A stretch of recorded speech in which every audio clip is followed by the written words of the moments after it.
A brand new CNN analysis ranks the 9 Senate races most likely to flip and decide control of the upper chamber.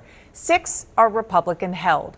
3 belong to Democrats. Win a few, the majority is yours. Of course, this is a map that will evolve over the next 124 days. I'm joined now by a terrific group of reporters, including Arlette Saenz. Arlette, you wrote the analysis piece for CNN.com on this. So I'm going to put up on the screen the 9 seats, the 9 races that we're looking at the closest. And you can see there, and here are the rankings. You start with number 1, North Carolina. Which is now a GOP-held seat. That is most likely to be a Democratic pickup. Maine, we're going to talk about this in a second, as number 2. And then you go through to Michigan, Ohio, Alaska, all the way out here, Iowa, Georgia, and then Texas is last. Oh, I forgot about New Hampshire. There you go. Yeah. Well, these are the 9 states where the battle for control of the Senate will play out. And for the first time, we are ranking them in order of most likely to flip. This is really based on our conversations with various strategists who are involved in the races, polling, and a host of other factors. But North Carolina does top that list right now for Democrats. It's under Republican control. This is a state where a Democratic senator has not been elected since 2008. Then moving on with the list, we go up to Maine, then move over, which is also under Republican control, this is obviously the Susan Collins, Graham Plattner race. Then we move over to Michigan, where there is still a very unsettled Democratic primary playing out there. If Democrats have any chance of winning back control of the Senate, they need to hold on to Michigan because they would still need to flip 4 Republican-held seats. Then you go into a host of red territory. All of those states, Ohio, Alaska, Iowa, currently held by Republicans. Then further rounding out the list is Georgia, where a presidential battleground state where you do have a very strong Democratic candidate in Jon Ossoff. And then you have New Hampshire and Texas. I know we'll get a little bit more into these races, but this is just a snapshot in time. It certainly will adjust over the coming months, but these are the 9 states where the battle for the Senate let's zero in on what you call number 1, which is North Carolina. And this is just the latest Fox News poll. One of the reasons why Democrats are so bullish, and analysts as well, is because of, this is a New York Times poll, of Roy Cooper, who is a popular governor and running to be the state's senator. And he's fair. I mean, this is obviously, there's got almost a 5% margin of error, but still, given the fact that this, as you said, this hasn't been a Democratic held seat in years, he's got a pretty comfortable margin right now. Right. I was about to say, I've been talking to Republican sources this week as well, and they're looking at North Carolina as their most endangered seat in terms of those to flip. And which is interesting because there's been a lot of ink about, what's going on in Maine, obviously bloody primaries elsewhere in the state, in both parties. But North Carolina, first of all, it hasn't actually gotten a lot of attention for how important it is because, first of all, the candidates are both sort of boring and kind of low profile. But you're right, Chuck Schumer got an excellent candidate and Roy Cooper, the former governor. And I've heard some concerns about Republicans just about the quality of Mike Whatley, the Republican candidate who is very allied with Trump. He's seen as President Trump's pick, former chair of the RNC.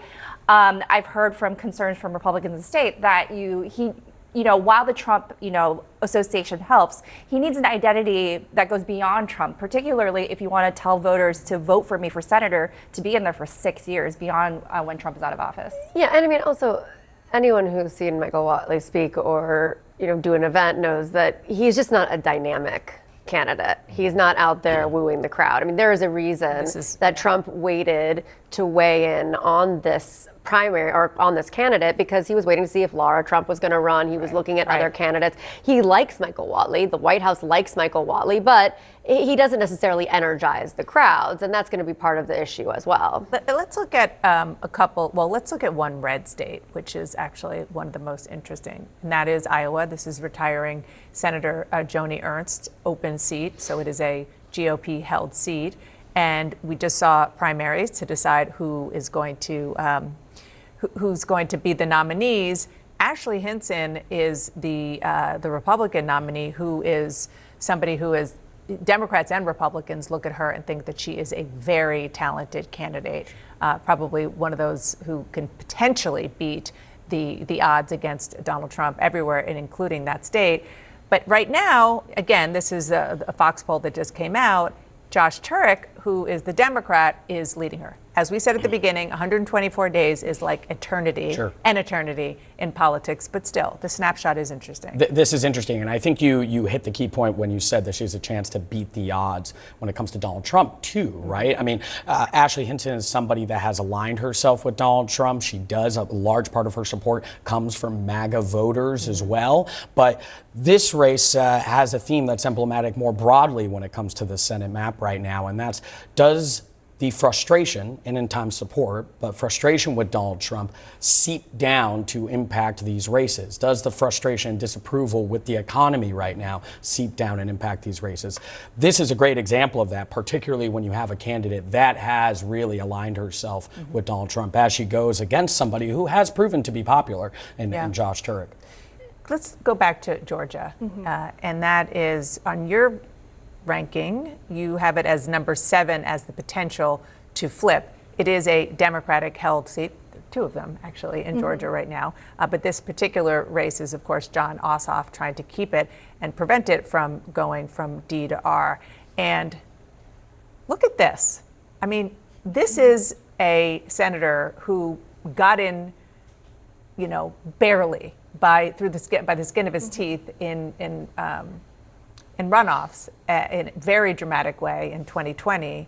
And so far, it's not even close in the polling. I mean, Jon Ossoff is doing much better than Mike Collins. Now, there was just somewhat recently a primary where Mike Collins had to fight fellow Republicans to get this, but still. Yeah, I mean, this has the potential to narrow, but 13 points is a pretty wide margin. And Senator Jon Ossoff has really, Democrats have felt, has been a very strong candidate. He's an incredibly strong fundraiser. He has this way of making these speeches that they can clip moments that then go viral. Of course, there's a lot of buzz about him, about whether if he survives the Senate race, could he have his eye on the White House in 2028? But Republicans for several months, even before the primary had been settled, had been expressing some anxiety around the Georgia Senate race. They had really hoped that the state's governor, Brian Kemp, would get into this race. He's very popular. He did not decide to run, and then he backed a candidate who he could not get over the finish line. And so there's a lot of different dynamics at play here in Georgia, but it's one of those states, it's a consequential battleground for president every single year. And right now, Jon Ossoff does appear to be in a good position as he seeks re-election. Well, and there's also a lot of Republicans who are concerned that Collins hasn't been vetted properly and that there might be some skeletons there. Mike Collins. Be things. Yes, Mike Collins. That there might be something there because they are concerned that he's not really had a big public race, and they want to make sure that they have the strongest candidate. He's very new to the scene, and if we look at the way President Trump handled this, he didn't endorse until he knew that Mike Collins was going to win, looking at both of these candidates. So, Republicans still are a little skittish. Was he the best? Was he the strongest candidate to put out there? And we'll find out. Let's go back to your rankings and let's look at number 3 on the list. This is Michigan. It's a Democratic held seat. Again, it's open because Senator Gary Peters is retiring. And this is one of those, as you said, that is very, very competitive on the Democratic side. The primary is not going to happen until later this summer. We did have some news this morning, which is that Alexandria Ocasio-Cortez formally endorsed one of the Democratic candidates, Abdul El-Sayed, in this critical Michigan Senate race. And so, one of the questions is whether or not he will win and how that will sort of play out, considering that he is further to the left than the other Democrats running, and how that will play in a purple state when he's going to be running against former Republican Congressman Mike Rogers. Yeah, there's a couple themes here, right? I mean, and it does expose sort of the factions in the Democratic Party. It does raise a challenge of the person who might be popular when it comes to a primary. How do you then take some of those views and translate it to a general? And we know there can be a bridge there, right? It can be a gap. It can be different. The AOC endorsement's also interesting, just from when you look at her in isolation, because she's actually been hesitant to really get out there and endorse some of even the progressive candidates that we've seen, even though we're coming off a week where we've seen a lot of wins coming from the progressive flank. You do wonder if sort of that momentum after New York as well as Colorado provided an incentive to sort of get in there and actually come with this endorsement. Let's just look at the current balance of power so we have a proper context of what needs to happen in order for Democrats to flip.